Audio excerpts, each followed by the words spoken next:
फिर क्या पता, फिर वो आ गए। वो कौन? अमिताभ। अमिताभ रैना? नहीं, अमिताभ बच्चन।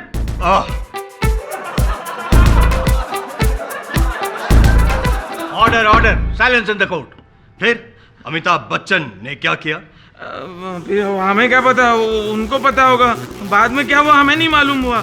हाँ हाँ हाँ, हमें होश तब आया जब मैंने देखा कि पुलिस हमें जीप में बिठा के ले जा रही है।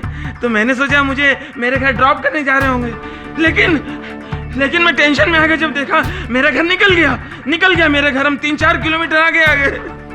तब मैं समझ गया मैं अरेस्ट हो गया हूँ। लेकिन मैंने समर को नहीं मारा। नहीं। तो किसने मारा? बताइए, किसने मारा? हमें क्या बता, हमें।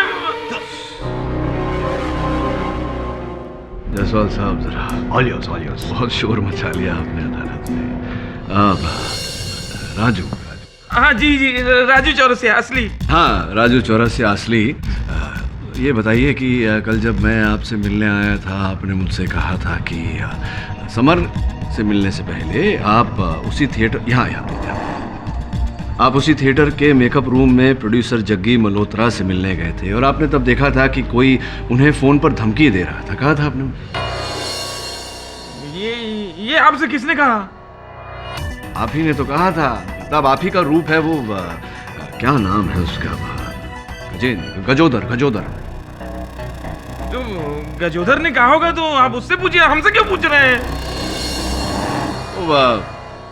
उसे बाहर लाइए तो पूछते हैं उससे। ये मेरे ऊपर नहीं है, मेरे ऊपर नहीं है। ये तो इन कैरेक्टर के मूड पर है। टीवी सीरियल के देवताओं की तरह हैं, जहां टीआरपी घटी ये अपने आप प्रकट हो जाते हैं। अगर गजोदर को बाहर लाना है तो मुझे दवा बंद करनी पड़ेगी। अजीब बात है, मैं दवा खाऊं कि नहीं खाऊं? खाता हूं तो आपको प्रॉब्लम है, नहीं खाता हूं तो मुझे प्रॉब्लम है। तो मैं करूं तो क्या करूं?